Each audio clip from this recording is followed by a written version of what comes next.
जय हिंद जय भारत। एसएससी के द्वारा एक नया नोटिफिकेशन जारी किया गया है। ये वैकेंसीज आपको मिलेगी सीजीएल की, यानी कि कंबाइंड ग्रेजुएट लेवल एग्जामिनेशन 2024 के तहत ये वैकेंसीज निकाली गई है। 17,700 से ऊपर पोस्ट है, जिसमें कि 10% वैकेंसीज पूर्व सैनिकों के लिए है। तो विस्तार से इस वीडियो के माध्यम से जानते हैं। चैनल में नए हैं तो चैनल को सब्सक्राइब कर सकते हैं। सब्सक्राइब करने के लिए नीचे लाल सब्सक्राइब का बटन है, बगल में छोटी घंटी है, दोनों को प्रेस कर दें। ऑनलाइन के माध्यम से 24/6/2024 यानी कि 24 जून 2024 से लेके 24 जुलाई 2024 तक आप अप्लाई कर सकते हैं।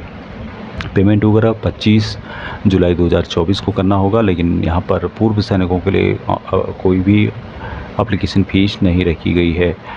एप्लीकेशन में कोई करेक्शन करना है तो 10/8/2024 से लेके 11/8/2024 तक ये विंडो ओपन रहेगा। यहाँ पर टायर 1 एग्जामिनेशन जो होगा सितंबर-अक्टूबर 2024 में होगा और टायर 2 होगा दिसंबर 2024 के अंतर्गत। तो यहाँ पर वैकेंसीज आपको ग्रुप बी और ग्रुप सी की मिलेगी, लेकिन पूर्व सैनिकों के लिए जो भी पोस्ट होते हैं मैं उसी की जिक्र यहाँ पर करूँगा। तो ग्रुप सी में पोस्ट पूर्व सैनिकों के लिए होते हैं। पूर्व सैनिकों का रिजर्वेशन ग्रुप सी में होता है, जिसमें कि वैकेंसीज आप देख पा होंगे। ऑडिटर की है, जो कि ऑफिसर अंडर C&AG के अंतर्गत है, ग्रुप सी की है।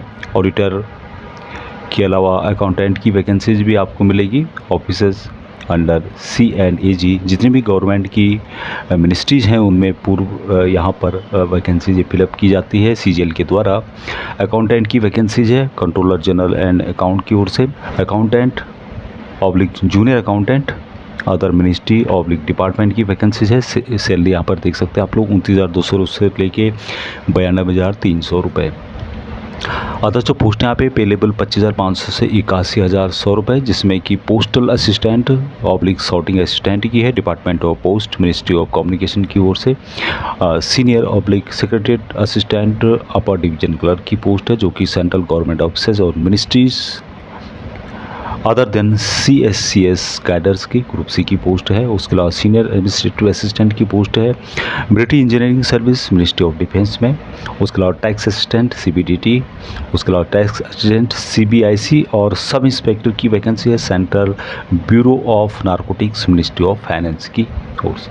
अब यहाँ पर जो एज सभी को मिलेगी 18 से 27 मिलेगी, लेकिन पूर्व सैनिकों को यहाँ पर एज रिलैक्सेशन दिया जाता है। और कितना दिया जाता है उसकी जानकारी भी यहाँ पर दी गई है। एक्सेसमेंट के लिए यहाँ पे बताया गया है कि जो भी आपकी एज है उसमें से जितनी आपने सर्विस की उसको डिडक्शन करने के बाद 3 साल की यहाँ पर और छूट आपको देखने को मिलेगी। तो उसके हिसाब से आपकी जो एज यहाँ पे 27 साल से ज़्यादा नहीं होनी चाहिए।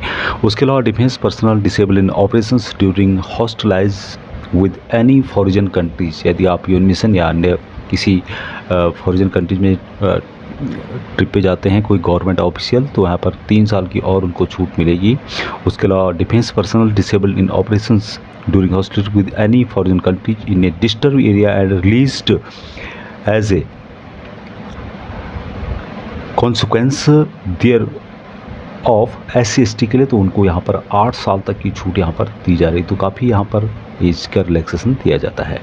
अभी यहाँ पर कौन अप्लाई कर सकता है? पूरे भारत से किसी भी स्टेट से आप है तो इन वैकेंसीज़ के लिए अप्लाई कर सकते हैं। काफ़ी स्टेट ऐसे हैं जहाँ पर पूर्व सैनिकों को रिजर्वेशन नहीं दिया जाता है, तो वो इन वैकेंसीज़ के लिए यहाँ पर अप्लाई कर सकते हैं। इन वैकेंसीज़ के लिए जो अप्लीकेशन फ़ीस है 100 रुपये रखा गया है, लेकिन वोमेन या कुछ अन्य कैटेगरी हैं जिसमें कि पूर्व सैनिक भी शामिल हैं, उनको यहाँ पर एग्जाम्प्टेड किया गया है, यानी कि कोई भी एप्लीकेशन फ़ीस उनको नहीं देनी है।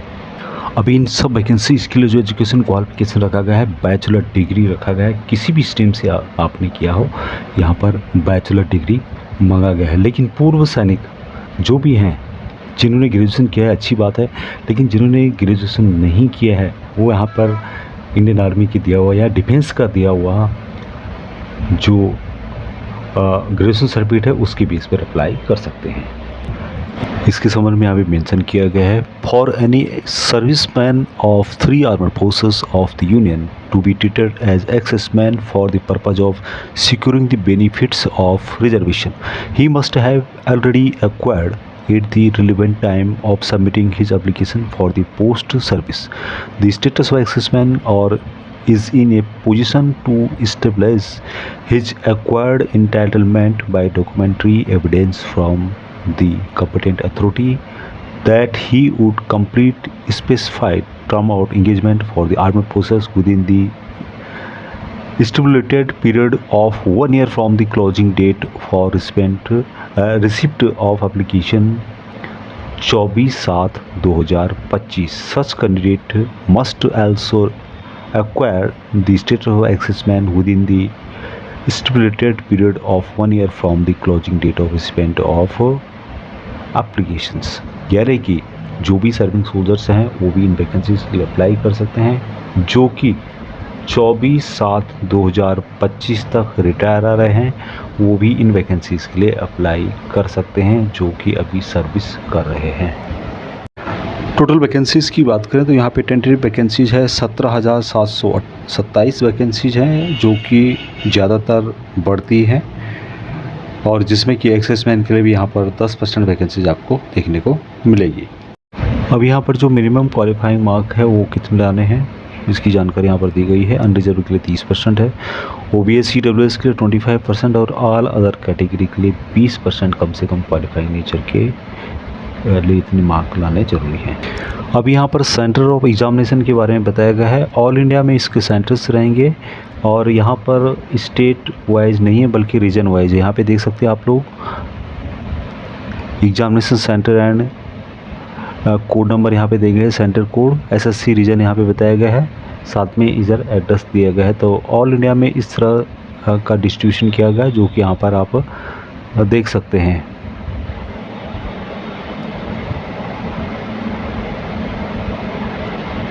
कौन कौन से डॉक्यूमेंट यहाँ पे रिक्वायर है उसकी जानकारी यहाँ पर दी गई है। आधार कार्ड, प्रिंट आउट ऑफ ई-आधार दोनों में से एक, voter ID, driving licence, pan card, passport, ID issued by university या कॉलेज, स्कूल, जो सिविलियन है उनके लिए है, एम्प्लॉयर ID है और पूर्व सैनिकों के लिए है, ex serviceman discharge book issued by ministry of defence.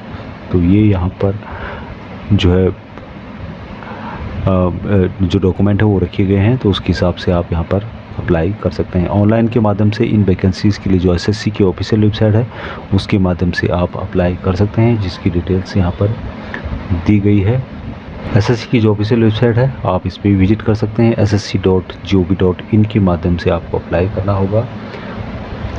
In vacancies के लिए जो टायर 1 एग्जामिनेशन होता है वो क्वालिफाइड नेचर का होता है। यहाँ पे देख सकते हैं आप लोग जनरल इंटेलिजेंस एंड रीजनिंग से लेकर 25 क्वेश्चन 50 नंबर के, जनरल अवेयरनेस 25 क्वेश्चन 50 नंबर की, क्वांटिटी एप्टीट्यूड 25 क्वेश्चन 50 नंबर के और इंग्लिश कॉम्प्रहेंशन 25 क्वेश्चन 50 नंबर के आते हैं। टोटल यहाँ पे जो टाइम दिया जाता है 1 घंटे का दिया जाता है।